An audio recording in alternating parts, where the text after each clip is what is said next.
আবার পদ্মা নদীতে দিয়ে দুইটা চুবড়ি দিয়ে উঠাই নেওয়া উচিত।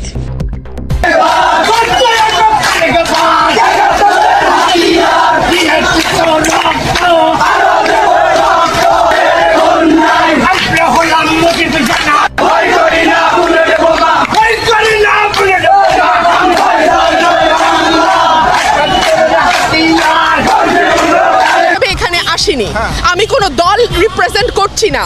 আমি রুমিন ফারহানা, বাংলাদেশের একজন নাগরিক। আমার তো অধিকার আছে প্রতিবাদ জানানোর। আমার রক্তের রং লাল, প্রতিবাদের রং লাল, আন্দোলনের রং। ওখানে বসার কোনো অধিকার নেই, আপনি অবিলম্বে পদত্যাগ করতে হবে। আমার রাষ্ট্র আমাকে কি নিরাপত্তা দেয়? একটা ব্যর্থ সরকার, তার কাছে আর কিছু আশা করা যায় না। আমাদের দেশটা এখন কোন পর্যায়ে গিয়ে পৌঁছেছে? আমরা যখন ছাত্র আন্দোলন করলাম তখন নতুন একটা রাষ্ট্রের স্বপ্ন দেখেছিলাম, যে রাষ্ট্রটা নতুন পেরেছি। যখন একটা বাড়ি দিয়েছি তখন পাল্টা যে মেয়েটা যে প্রতিবাদ করেছে তখন কি বলেছে মেয়ে নাকি অন্য ছেলে? নদীতে চুবানোর জন্য পরামর্শ দিয়েছেন, দুবার চুবাতে হবে, যেন আবার খেয়াল রাখবে যেন মরে না যায়।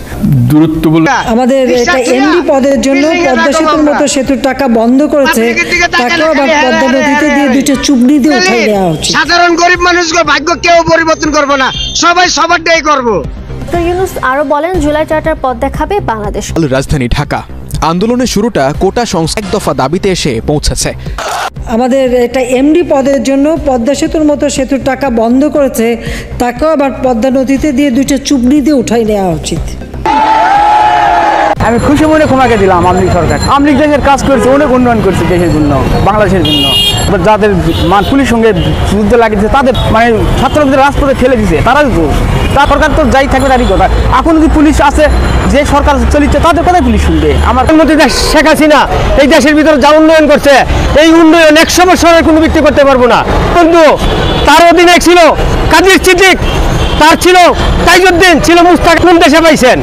এই দেশের মধ্যে ছিল কয়টা রাজনৈতিক বীর, ছিল বট গাছ, ছিল খাজুর গাছ, ছিল বঙ্গবন্ধুর দল, ওই বিএনপি জাতীয় পার্টি। এই অবৈধ সরকার মানি না, মানব না।